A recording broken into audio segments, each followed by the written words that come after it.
I was the shy little boy at school who, when my parents went to parents' evening, the teacher couldn't remember me being there at all. The TfL job was without doubt the peak of my career, the thing I enjoyed most. Who wouldn't want to be working every day at the Olympic Park? I'm never retiring. That's for wimps, isn't it? You know, why would you retire? Why would I give this up? Lunch with Leon.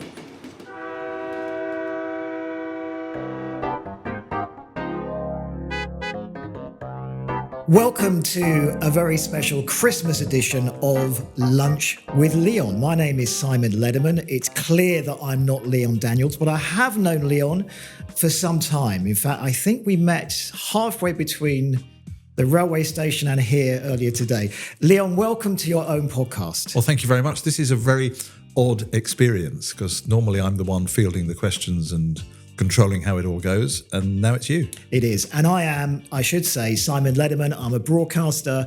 Leon and I have worked together over several years. We've taken calls from fascinated and frustrated and adoring listeners to the BBC who've questioned Leon when he was at TfL, and we've done many other things in between, including almost taking over the controls of a helicopter at one stage, but we'll dig into that maybe a bit later. Can we start obviously talking about you and how on earth do you manage the demands that are placed on you, Leon? Well, the front line of this is my wonderful executive assistant, Carly, who does a wonderful job in dealing with all of the people who are looking for slices of my time. She does an absolutely amazing job. She sorts out my diary. She makes sure I have all the papers that I need tonight for tomorrow. And also she looks after all my expenses and things. So the first line of attack, if you like, is Carly. In fact, you don't get anywhere without getting through to Carly, which is tremendous. But also, it is just about, they do say, if you want something done, ask a busy person. I know lots of busy people, and they get loads of stuff done. And my good friend, Peter, Lord Hendy of Richmond Hill, he and I have known each other since we were teenagers. He's even busier than me, certainly now while he's the Minister for Rail in the current government. But in my case, never a house move or a childbirth where Peter's flowers and card weren't the first ones to arrive. So it just goes to show people who are busy know how to get things done. When I asked AI of the words that are associated with you, having done a very deep search, I'm just going to very quickly go through the top 10. You'll understand where AI is coming. It's not particularly clever. Transport, London, bus, TfL, surface, managing, director, logistics, president, and CILT, which it said is a word, but obviously it isn't really. It's about 5 words. It's almost like all of your positions, but not necessarily in the right order.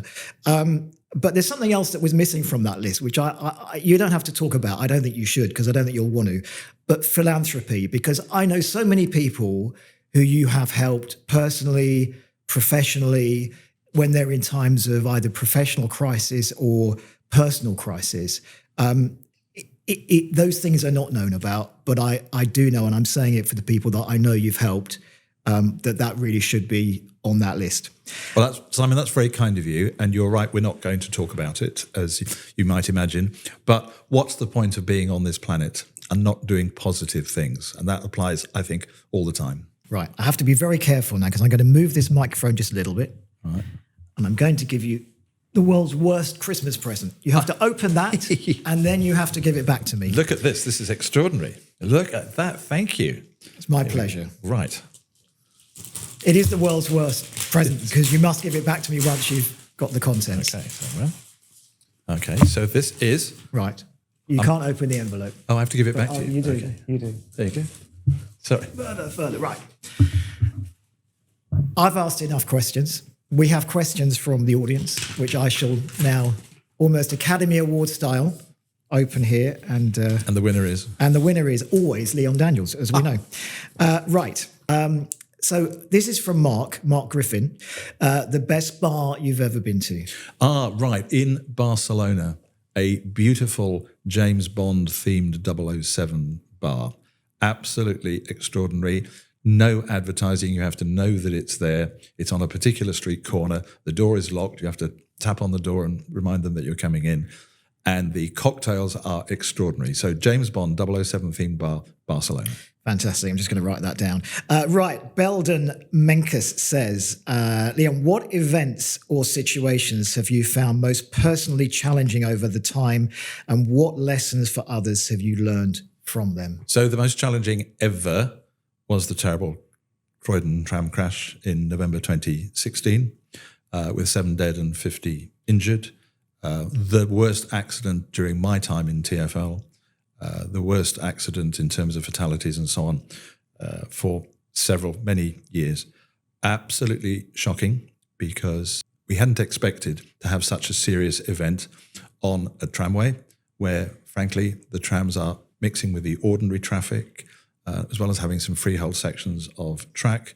It's modern, it's run by a reputable operator, and there were many safeguards in place. And it was shocking to discover that it was possible to have this accident. It was shocking. And we wonder, of course, what happens many years later. We're now 9 years since the accident, and we wonder about all those people who were injured and who were traumatized by the event. It was appalling. We learnt many lessons out of it. I often wonder, as we approach Christmas, what happened to the driver, because, of course, he left the organisation, and I wonder how he celebrates his Christmas, knowing that he was involved in such a terrible tragedy, because it's a long time ago, but the memories never go away. This is from Harish Banrani, who says, Leon, how is AI helping in improving productivity by automating repetitive jobs? Well, in the transport world, AI is marching on. And you've heard me say before that in some areas I would just settle for the I. But anyway, in the case of AI, it is starting to improve efficiency. For example, in operationalizing contracts, in making sure that components live longer and run for longer so that we don't get so many breakdowns, organizing the parking and the smart charging of our electric vehicles in the transport world. And it is taking away some of the more difficult jobs, the more routine jobs, and it's just making life more efficient and more productive. That in turn means that costs are being saved, and that, of course, ultimately in transport means it keeps the fares down. Here is a voice you will recognise. Merry Christmas, Leon. I hope you have a fabulous time and all the best for 2026. Now to my question. My day-to-day life right now centres around my 16-year-old son. He is passionate about physics, passionate about maths, a bright kid with an incredible work ethic. I take no responsibility for that, no idea where that came from. But with AI changing our world, and let's face it, a lot of uncertainty about how AI is going to affect work, affect jobs in the future. So my question is, finally I get to it, what advice would you give to a 16-year-old about how he approaches his future?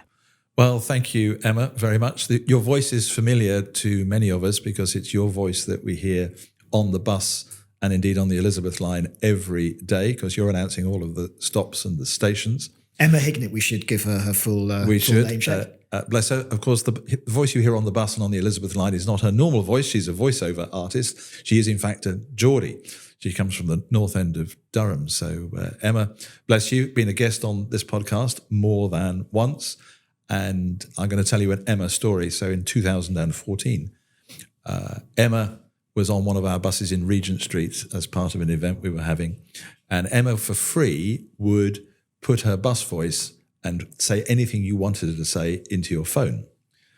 She did 3 proposals of marriage, a couple of babies, lots of people's addresses, and she also managed to voice on 4 occasions into people's phones the following phrase: "Please move to your own side of the bed," which I think isn't that just a brilliant announcement to have from Emma? Anyway, now she's asking the question, and she wants to know about her 16-year-old son, who, of course, is about to embark. Don't you just sometimes feel envious that these young people are about to start on their whole life. I feel a mixture, but yes, some of it is envy. Yeah, some of it's envy. These people are just about that because you want to be 16, but with everything you've learned over the last 50 years intact, don't you? I think what I'd say to Emma's son is that you have to find something you're passionate about and then try and see if you can earn your living at it. And who knows what it might be. It might be to do with technology or music, or it could be to do with the arts, it could be science, it could be anything.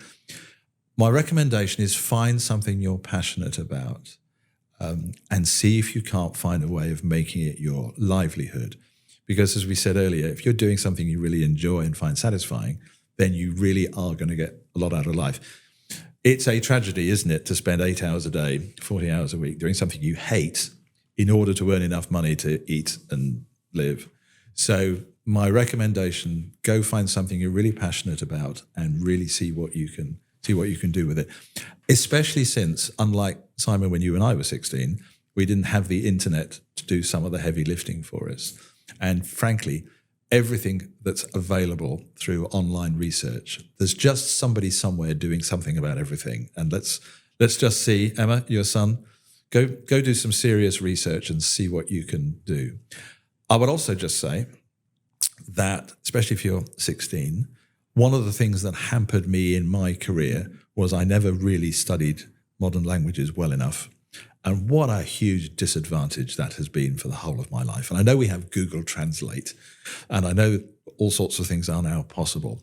But the lack of ability to talk colloquially with some of our nearest neighbours in Europe has been such a huge disadvantage. And, I'm on the senior international leadership team at RATP Dev, and they have to switch into English for my benefit. So I'm going to say to all those other people out there at 16 who are thinking about what to do just do what you can with the modern languages, because I promise you, as we become more global, the fact you have Google Translate is only half a help if you're actually stood in a bar trying to talk to somebody in their language. And we wish you bon chance. Many thanks for that. More questions to come. I mean, just very briefly, the other issue with beginning a career now is when we were beginning careers, it looked like we would be in the same career with roughly the same architecture around us forever. This could be 16 careers. It could indeed. The days of people working for 40 odd years, as my father did, 40 odd years for one employer doing one career is gone, I think, for a long time. There's almost no benefit now. In fact, it works against you if you appear to have a long career. So we are looking, I think, for people who will change their jobs and possibly their whole area of activity more than several times during the course of their lifetime. Because, of course, the science and technology is making the change happen more often. So therefore, bound to be, you have to adapt. And I have a friend who started out life as a graphic designer, and a very good one he is too. But sadly, it's of no benefit now, because the moment desktop publishing arrived in Microsoft Word and WordPerfect and so on, he was half out of a job. And then later, now that the computer can do it all for you, there's no business left. So you have to evolve and have to change. That question is a good push for us to talk about early stages of your career. What was your first job in transport? Oh, well, depends where you want to start, but let's start in the first place where I earned any money. So I was in what is now the Department for Transport. It was then the Department of Environment. The transport bit was underneath it. And amongst the things I did there, I was the first member of the bill team that delivered what's now the Highways Act 1980. But we did all that work in the 1970s. It was an extraordinary piece of legislation. Of course, I can remember it all like it was yesterday. That's, it's an amalgamation of the 1959, 1961 Highways Acts. And it was a consolidation, which meant that there was no new legislation. We just had to make sure we enacted all the bits of the legislation that was there. And we couldn't change anything. And we found some mistakes in it.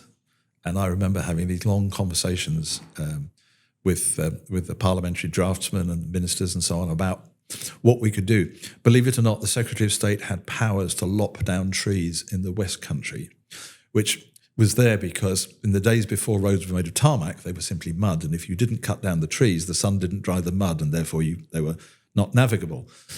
Not really necessary in 1980. Not helped by the fact that it was missed out of the Local Government Act 1972, which means it referred to the old counties in the West Country. So as you drove across Avon, which is a modern county, as you crossed the old Somerset boundary, which no longer had any effect, the Secretary of State now had powers to lop down trees he didn't want.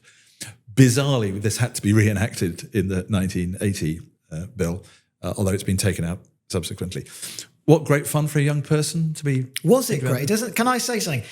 Don't take this the wrong way. It does not sound great fun. It was. Was it great fun? It was great fun. Why was it great fun? Listen, there are very few of us left in the world, but I am one of the few people ever in the civil service to have to get the government whips to get the government to vote out its own amendment because my minister was speaking on the wrong side.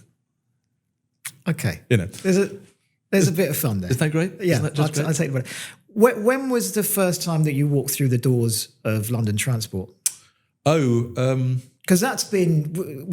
Am I wrong to kind of almost define your career by the years at LT or not? Okay, well, really the first time that I walked through the door of 55 Broadway in a professional way, as opposed to being some young person trying to get some maps and timetables, when the advent of franchising in London was first put forward, which is in the mid-1980s, the leading people in the private bus and coach sector were invited to a session at 55 Broadway. And I was in a lift with many other people who became luminaries like Len Wright and Simon Newman and so on. And we were all in the lift in 55 Broadway. And the only way I can describe it is we were all like... Do you remember when you were at school and you were allowed into the staff room and you were sort of looking around like this all the time thinking, wow, this is amazing. That was all of us in 55 Broadway. So to answer your question, that must have been 1984 when we were first there. And we first started to interact with these faceless people in London Transport who we'd only ever heard about and who were often only referred to by their surnames. Legendary. Absolutely legendary. And there we were. After all these years, we'd been let into the staff room. And what was your role? What was your first position in? So that was us at Ensign Bus when we were looking to see if we were going to bid for bus route contracts, as we did, and we succeeded in the second phase with Route 145. So I didn't realise, so you were doing that before you'd ever had a staff job with London Transport? Yes, indeed. I didn't realise that. Look, I was only in the public sector at the beginning and end of my career. Right. In the Department of Environment, when I first started, bookended by TfL at the end. I didn't realise. And I was in the private sector the whole of the rest of the time. Did the 145 run on time? It ran beautifully. It also ran beautifully because it didn't run in the evening or on Sundays, which made it really easy to recruit for. Those were the days between Redbridge and Dagenham. It still runs. And it now runs to Leytonstone. But if you had a preference, you could have only had one part of your career inside the private sector or inside the public sector. Which is your most passionate years that you remember? I'm going to dodge the question, as you might imagine. I couldn't have done the TfL job. Do you think, just in principle, do you think you need to be that diplomatic? Serious question, because this is you. It's a preference. It's not whether one is right or wrong. No, but it's a bit binary. I couldn't have done the TfL job if I hadn't done all that in the private sector in my time. So the TfL job was without doubt the peak of my career, the thing I enjoyed most. Who wouldn't want to be working every day at the Olympic Park? So the TfL and the Olympic Games was the peak of my career. But I couldn't have done it without the decades of private sector experience that got me there. So if you ask me which was the best bit, well, the public sector was the best bit, but only because of the private sector work that had come before it. How many types of vehicle can you drive? I don't know. Can you operate? That's impossible to work out. But for most people, it isn't, which I think is why it's interesting to ask. Yeah. So for me, in terms of what I know about you, I'd say 7 types of tube train. I'd guess. I'd say probably at least 20 types of buses. You never quite recovered from when I got you a cab ride on the district line. But because you were driving. Yes, I didn't realise you would be driving. You weren't expecting that. Under the watchful guidance of Trevor Wright, of course. Indeed. Who's a listener of this programme. Yes, because we were just trying to get a ride on the last D78 stock Yeah. before they went out of service. Sure. So, But how, in a serious question, because presumably there are not many. I don't think there are many people who could take their success at one mode of transport. Yeah, you are somebody who I think has the confidence to say, yeah, I can do that. I can do that, even though I don't do it all the time. yeah. So I'll give a bit of personal thing away now. I was the shy little boy at school who, when my parents went to parents' evening, the teacher couldn't remember me being there at all. I was the shy little boy at the back who didn't say anything.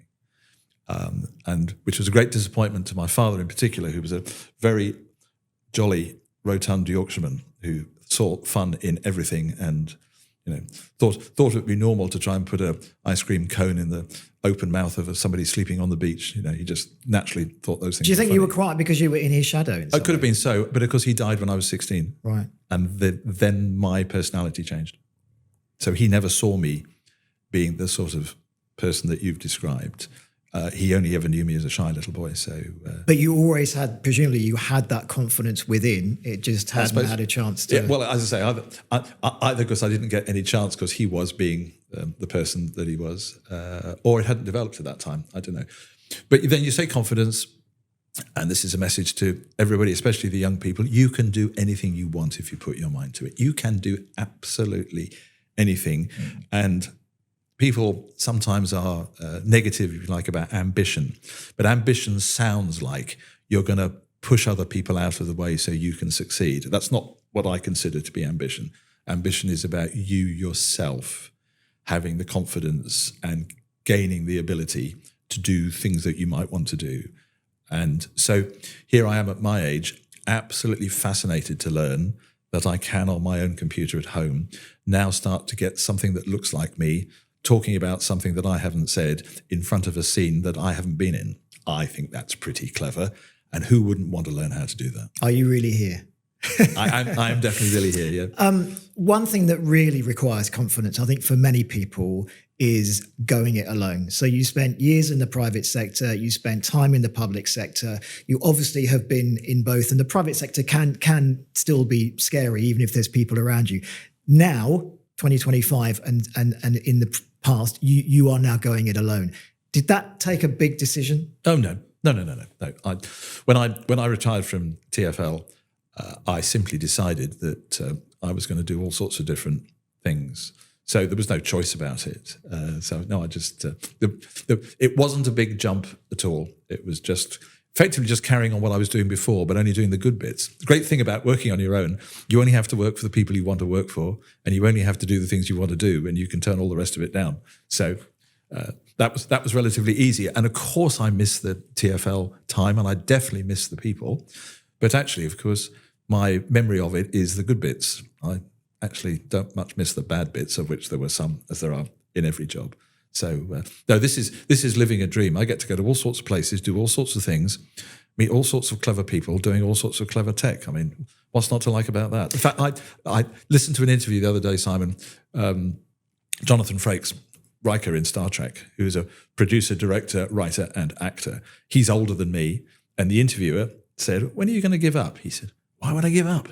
Why would I stop making movies? Why would I stop writing? Why would I stop performing? Why would I give it up?" Good answer. I'm going to go back to some audience listener response questions. This is from Simon Cussio, who says, Leon, everyone knows your great achievements in our wonderful industry, which obviously we've talked a lot about, but family aside, what do you consider is your greatest or favorite non-industry moment? Wow. That's a typically intelligent, deep question. I told you Simon. They were profound. They were very good. I am doing all sorts of other things on the edges. As you know, I've been the chairman at Thames Clippers, which is public transport, of course, and I'm now still a director at Clippers. And but public transport where you can get a G&T on board. Yeah, I mean, isn't that wonderful? That's my kind of public transport. It is. That's how it should. That's how it should be for everybody. But in terms of other greatest achievements, I mean, there's just been loads of things I've really enjoyed doing. Creative stuff, including this podcast, of course, is a great joy for me to do and to interview some amazing people.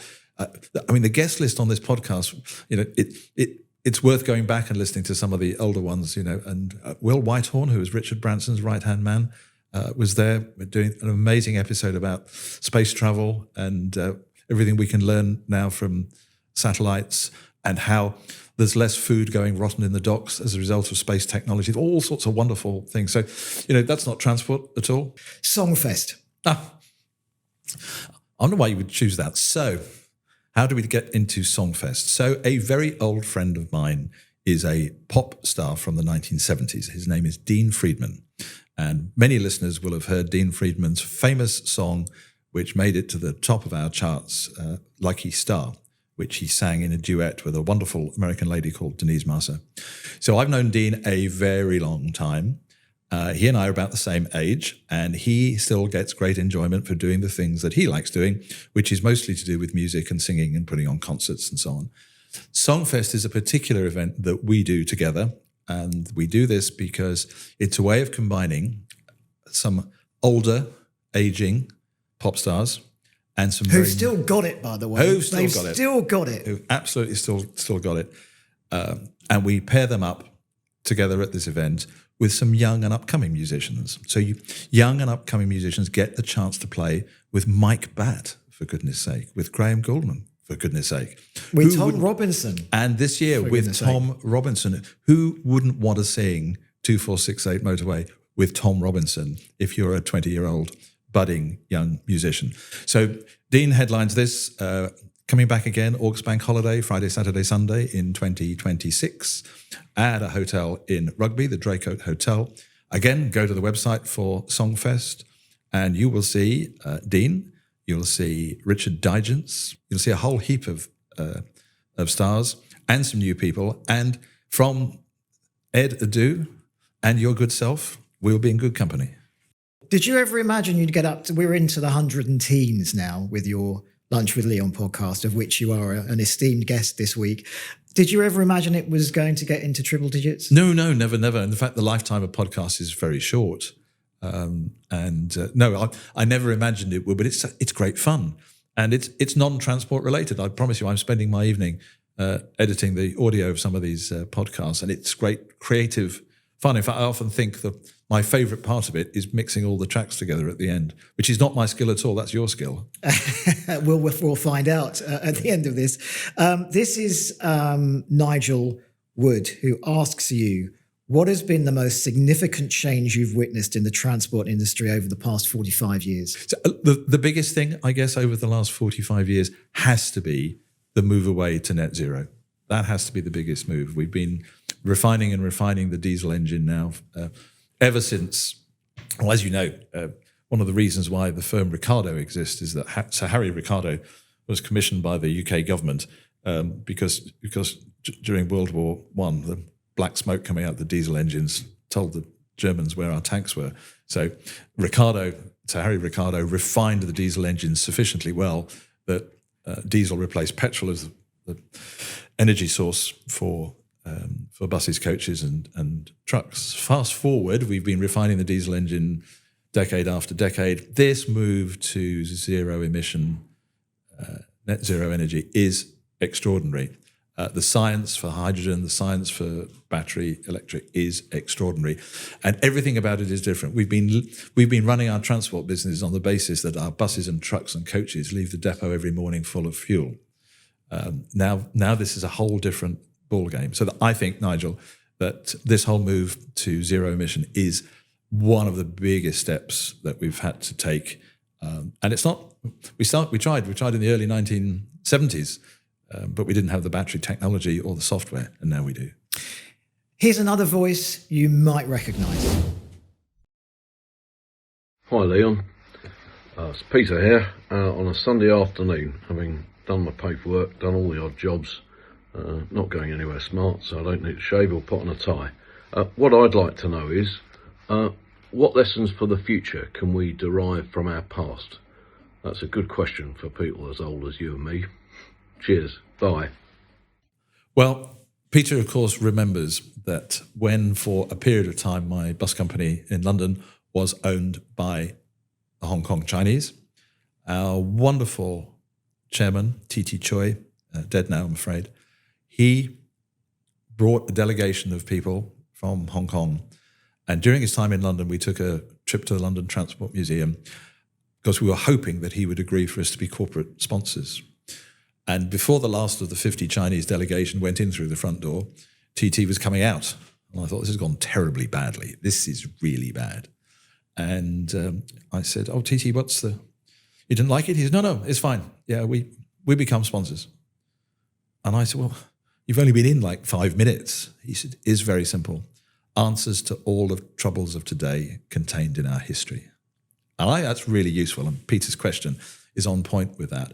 Because all the things that some of the younger people think they invented, like customer service and good information and cleanliness and so on, we had and we threw it away. So I think history reminds us that that we should always make sure we're delivering the highest quality information, we're doing that the staff are well dressed and presented, that we're giving good customer service. All of those things are the typical things that we forget about if we're not careful. And we always forget about them if the accountants are in charge, because they represent a cost. And so therefore, out of our history, let's never forget that we've been round the loop a couple of times now in some of those softer subjective areas, and we mustn't lose it now. This, I think, is a really tough question, and I'm going to stare at you while you answer and watch the brain, the Leon Daniels brain whirring. This is from Simon Posner, who says, you are Secretary of State for Transport. What is the first thing you would do? And not resign, right? Well, I must be very careful not to upset my good friend Heidi Alexander, who is the Secretary of State for Transport, and we really don't want to. We don't want to spoil that relationship. But you'd get on with the minister, wouldn't you? Well, firstly, I get on with the minister because it's Peter.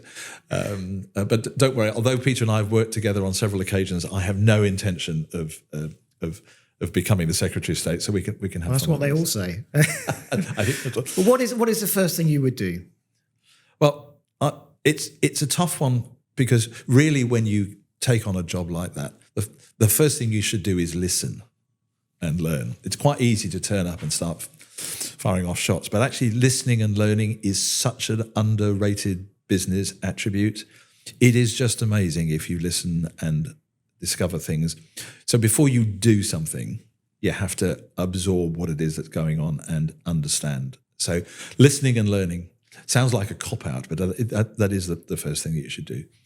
But very early on my list, so possibly first, would be to recognise that in the Department for Transport, for which you would be the Secretary of State, that there is very little work on integration on the passenger side between bus, coach and rail. And there's even less integration between freight logistics and passenger. Despite the fact that it's the same manufacturers make the same vehicles, it's the same Driver and Vehicle Standards Agency that tests the drivers and tests the vehicles and pronounce them to be safe. It's the same annual testing regime. We're running on the same streets using the same tarmac. We're blocking up the same bits of curbside space for bus stops, but for loading and delivering and coaches and so on.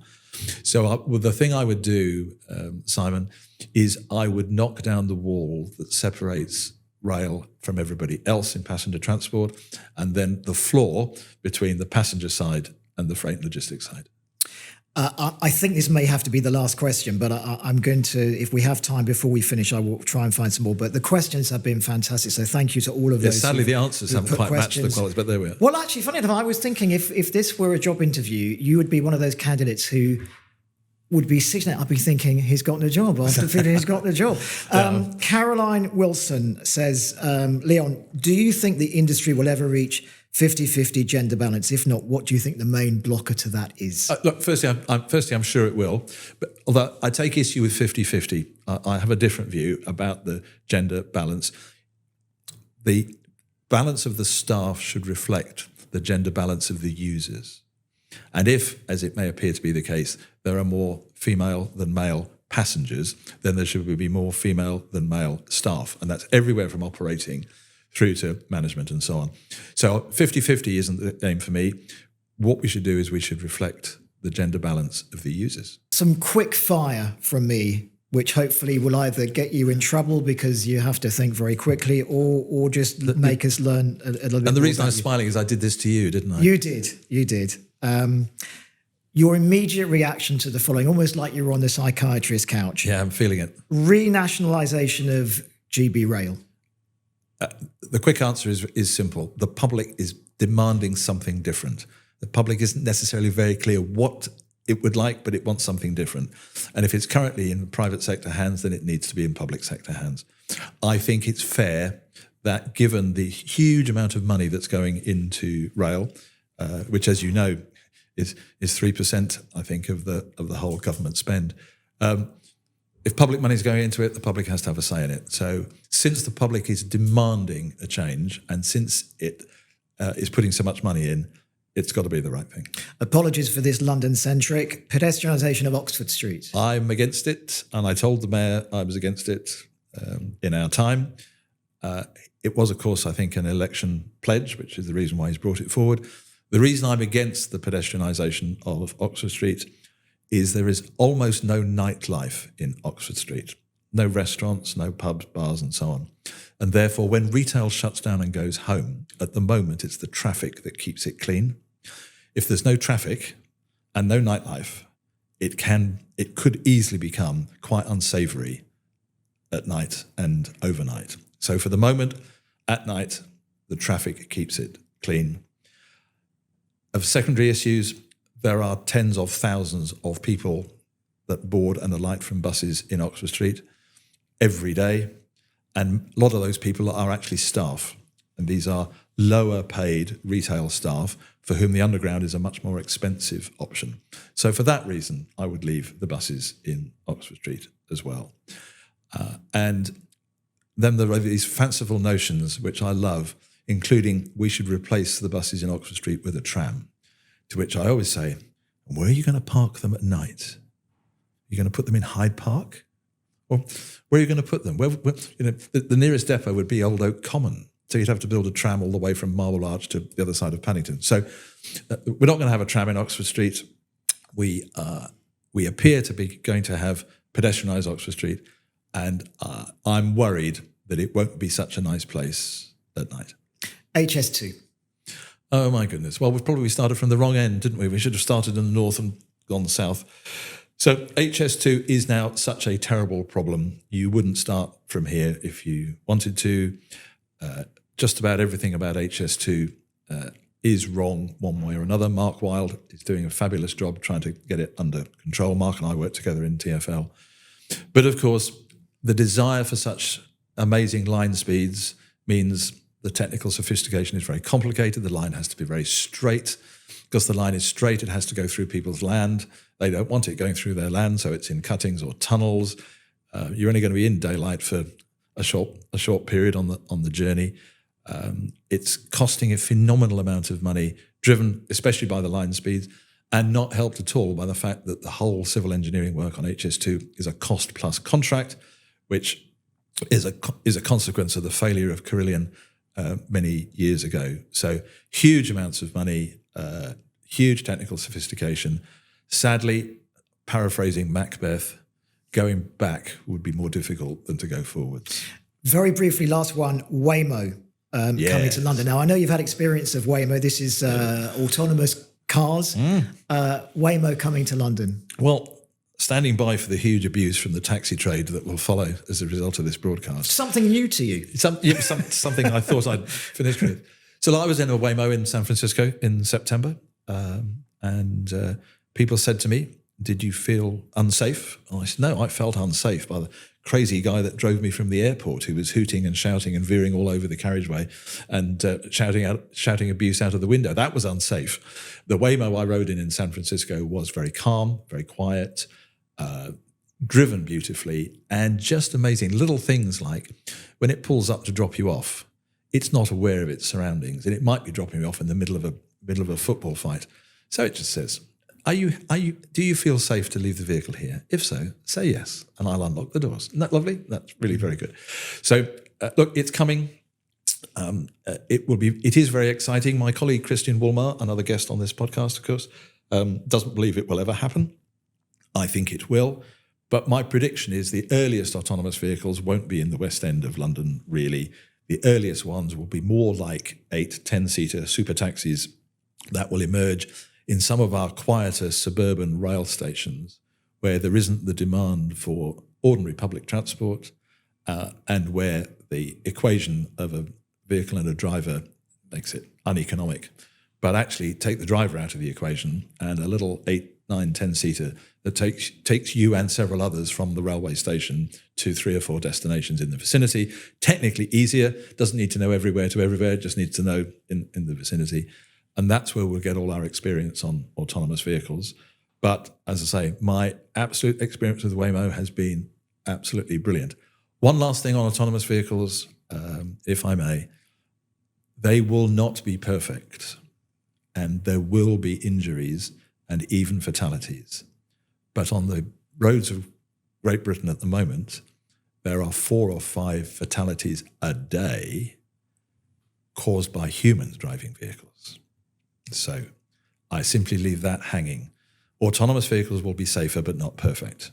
Will society accept a smaller number of deaths and injuries from autonomous vehicles in the way they tolerate 4 or 5 a day by humans? Really briefly, because we are now up to time, what is next for Leon Daniels? For those people who've just tuned in, have you retired? I'm never retiring. That's for wimps, isn't it? You know, why would you retire? To quote what I said earlier with Jonathan Frakes, why would I give this up?